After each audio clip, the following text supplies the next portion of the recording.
नमस्कार, मैं डॉक्टर कपिल कुमार कुशवाहा आप सभी का हमारे YouTube channel Hindi for us में स्वागत करता हूँ। आज हम बात करने वाले हैं output characteristic of transistor in common emitter configuration. Means transistor के कॉमन इमीटर कॉन्फ़िगरेशन में आउटपुट कैरेक्टरिस्टिक, आउटपुट अभिलाक्षणिक को हम देखेंगे। आउटपुट अभिलाक्षणिक जो है या आउटपुट कैरेक्टरिस्टिक है उससे किसके बीच प्लॉट किया जाता है? उससे आउटपुट वोल्टेज और आउटपुट करंट के बीच प्लॉट किया जाता है जब इनपुट करंट क्या हो? कांस्टेंट हो। इट मीन्स कि हम यहाँ जो ग्राफ प्लॉट करेंगे वो ग्राफ प्लॉट करेंगे VCE और IC के बीच में जब IB की वैल्यू क्या हो? कांस्टेंट हो।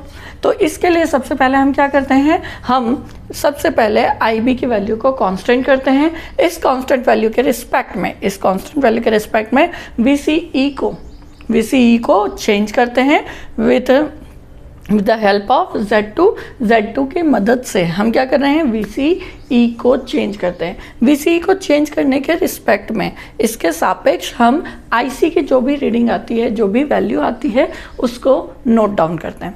नाउ ये प्रोसीजर हम फॉलो करते हैं और डिफरेंट VCE की वैल्यू के लिए IC की वैल्यू मेजर करते हैं। आफ्टर दैट अगेन हम IB की वैल्यू को फिर से चेंज करते हैं और किसी अदर वैल्यू पर कांस्टेंट करते हैं, फिक्स करते हैं। देन सेम प्रोसीजर फॉलो करते हैं। इसके बाद हम VCE को x एक्सिस पर जबकि IC को y एक्सिस पर रखकर इनके बीच जब ग्राफ प्लॉट करते हैं तो इसी ग्राफ को कहा जाता है ट्रांजिस्टर की आउटपुट कैरेक्टरिस्टिक। आई होप आप सभी को रीडिंग कैसे लेना वो क्लियर होगा। तो चलिए इसका ग्राफ प्लॉट करते हैं।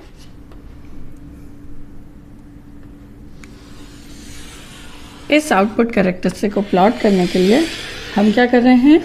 हम y एक्सिस पर किसे ले रहे हैं? आउटपुट करंट क्या है? IC इन मिली एम्पियर।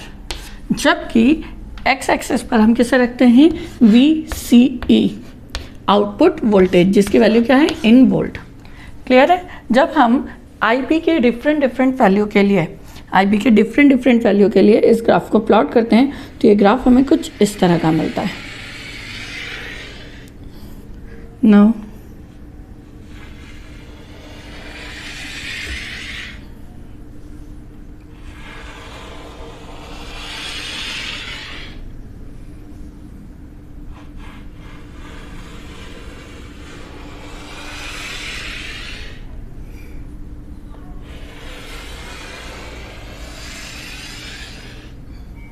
ठीक है, हमें ये ग्राफ कुछ इस तरह का मिलेगा।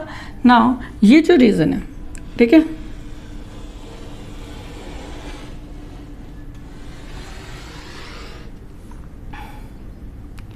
यहाँ पर IB की value it is IB is equal to 0, then IB is equal to some micro ampere, it will be near about 40 micro ampere, then IB is equal to 60 micro ampere, IB is equal to 80 or it will be 80 micro ampere, it is 120 micro ampere, or IB is equal to 160 micro ampere and so on। Clear है? सो यह हमारा क्या है? Characteristic curve और output characteristic curve of common emitter transistor. अब इस characteristic को हम तीन डिफरेंट रीजन में डिवाइड कर सकते हैं, जो क्या है? Saturation, active and cut off. जो कट ऑफ रीजन होता है, कट ऑफ रीजन जो है उसे हम येलो शेडेड एरिया से रिप्रेजेंट करें। ये जो येलो शेडेड एरिया है इस रीजन को ही कहा जाता है cut off region. I hope आप सभी को दिख रहा है ये। क्लियर है? सो ये येलो शेडेड एरिया क्या कहलाता है? Cut off region. मीन्स जिस रीजन में IB की वैल्यू क्या है? 0 है, उस सिचुएशन में जो करंट फ्लो होता है वो क्या होगा? कट ऑफ रीजन करंट होगा।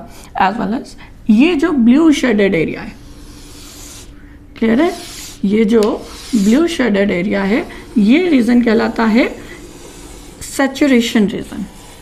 ये रीजन क्या है? Saturation region. क्लियर है?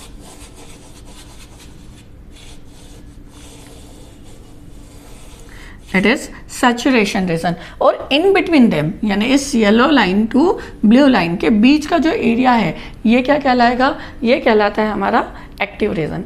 मीन्स कि हम क्या कर रहे हैं, हम इस आउटपुट कैरेक्टरिस्टिक को 3 पार्ट में डिवाइड, 3 क्षेत्रों में विभाजित कर सकते हैं। ये ब्लू एरिया कहलाता है सैचुरेशन एरिया, ये येलो एरिया कहलाता है कट ऑफ, और इन दोनों के बीच का ये जो एरिया है ये एरिया कहलाएगा एक्टिव रीजन। नाउ जब हम क्या कर रहे हैं, जब हमने IB की वैल्यू 0 रखी है, ऐसे सिचुएशन में जैसे जैसे हम VCE की वैल्यू बढ़ाते हैं तो बहुत ही माइनर सा करंट, बहुत कम करंट क्या होता है, फ्लो होता है। ये जो कम करंट है ये किसके कारण फ्लो होता है, due to minority charge carrier. That is why, इसलिए इसे लीकेज करंट भी कहा जाता है। जनरली इस कंडीशन में हमारा ट्रांजिस्टर क्या होता है, ऑफ रहता है। अब IB की वैल्यू बढ़ाने पर, अब IB की वैल्यू जैसे हम क्या करते हैं, इंक्रीज करते हैं और 0 से बढ़ाकर कुछ माइक्रो एम्पियर कर देते हैं, ठीक है। बिकॉज ऑफ IB क्या है, बहुत कम करंट होता है। दैट इज़ वाई इसकी रेंज क्या है, हमने अभी माइक्रो एम्पियर में ली। सो जब हम इसकी वैल्यू बढ़ाकर कुछ माइक्रो एम्पियर, लाइक हमने 40 माइक्रो एम्पियर किया, तो ऐसे सिचुएशन में जैसे हम VCE की वैल्यू को बढ़ाते हैं तो इस VCE की वैल्यू के बढ़ने से, जैसे ही VCE की वैल्यू बढ़ेगी हमारा करंट सडनली क्या होगा, उसके मैक्सिमम पॉइंट पर पहुंच जाएगा। VCE के स्मॉलेस्ट वैल्यू के लिए वो क्या होगा, सैचुरेशन पर, उसके पीक पर पहुंच जाएगा। उसके बाद भी अगर हम क्या करते हैं, इस VCE की वैल्यू को बढ़ाते हैं तो हमारा करंट स्लाइटली इंक्रीज होगा, बहुत कम इंक्रीज होगा, पर उसकी जो इंक्रीमेंट होने की जो दर है वो क्या होगी, बहुत कम होगी। सो आप जैसे जैसे वोल्टेज बढ़ाएंगे करंट की वैल्यू धीरे धीरे इंक्रीज होगी। ये करंट क्या, IC करंट, जो आउटपुट करंट है वो क्या होगा, इंक्रीज होगा। और यहाँ पर फिर से हमने IB की वैल्यू क्या करी, IB की वैल्यू 40 से बढ़ाकर कितनी कर दी, 80 कर दी। सो जैसे ही हम VCE की वैल्यू 0 से इंक्रीज करते हैं, सडनली हमारा VCE बढ़कर कितना होगा, उसके मैक्सिमम पीक पर पहुंचेगा, यानी सैचुरेशन रीजन पर उसके मैक्सिमम पीक पर पहुंचेगा। अब ये जो मैक्सिमम पीक है ये किस पर डिपेंड करेगा, ये डिपेंड करेगा IC का, ये जो मैक्सिमम पीक है ये डिपेंड करेगा इस इनपुट करंट पर। मतलब जो आपने करंट की वैल्यू रखी है उसके अकॉर्डिंग वोल्टेज बढ़ाने पर करंट की वैल्यू, आउटपुट करंट उसके मैक्सिमम पीक पर पहुंचता है। उसके बाद जैसे जैसे हम वोल्टेज बढ़ाते हैं करंट, आउटपुट करंट धीरे धीरे स्लाइटली इंक्रीज होता है। क्लियर है? तो आई होप आप सभी को ये क्लियर होगा। नाउ अब ये जो इंक्रीमेंट हो रहा है, ठीक है, ये जो इंक्रीमेंट हो रहा है, इस इंक्रीमेंट को यहाँ कहा जाता है अर्ली इफेक्ट।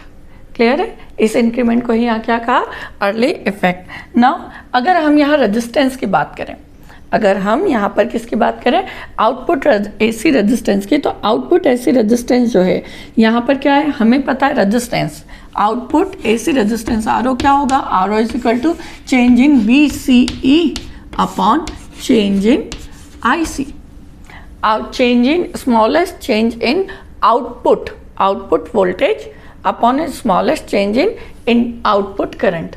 मतलब आउटपुट करंट में होने वाला मिनिमम परिवर्तन न्यूनतम परिवर्तन के सापेक्ष इन आउटपुट करंट में होने वाला न्यूनतम परिवर्तन, इसके रेशियो को ही हम क्या कहते हैं, आउटपुट रेजिस्टेंस। तो मान लीजिए हमने ये 2 पॉइंट लिए, यानी एक वोल्टेज हमारा ये है, सेकंड वोल्टेज कुछ ये, तो इन दोनों पॉइंट पर जब हम अगर देखें तो हमारा वोल्टेज क्या होगा, ये हमारा वोल्टेज है, that is change in voltage VCE, जबकि इसके रिस्पेक्ट में जो करंट चेंज हुआ है वो करंट क्या है, डेल्टा IC, जो बहुत कम है। सो दैट इसलिए इसका आउटपुट रेजिस्टेंस जो है, कॉमन इमीटर कॉन्फ़िगरेशन में जो आउटपुट रेजिस्टेंस होता है उसकी वैल्यू हाई होती है, it is high as compare to common base. इसकी जो वैल्यू है वो 10 किलो ओम से 50 किलो ओम तक हो सकती है। सो आई होप आप सभी को कॉमन इमीटर ट्रांजिस्टर की कॉमन इमिटर कॉन्फ़िगरेशन में ट्रांजिस्टर के आउटपुट कैरेक्टरिस्टिक क्लियर होगी, एज वेल एज उसका आउटपुट रेजिस्टेंस क्या है, then different region saturation, cut off, active region क्या है, और कैसे हम वोल्टेज बढ़ाने पर सडनली हमारा करंट क्या है उसके मैक्सिमम पीक पर पहुंचता है, उसके बाद उसमें जो चेंजेस हैं वो क्या होते हैं, बहुत कम स्लाइटली होते हैं, यानी करंट इंक्रीज तो होता है पर उसके चेंज होने की दर क्या होती है, कम होती है। तो आज के क्लास में इतना ही। Thank you.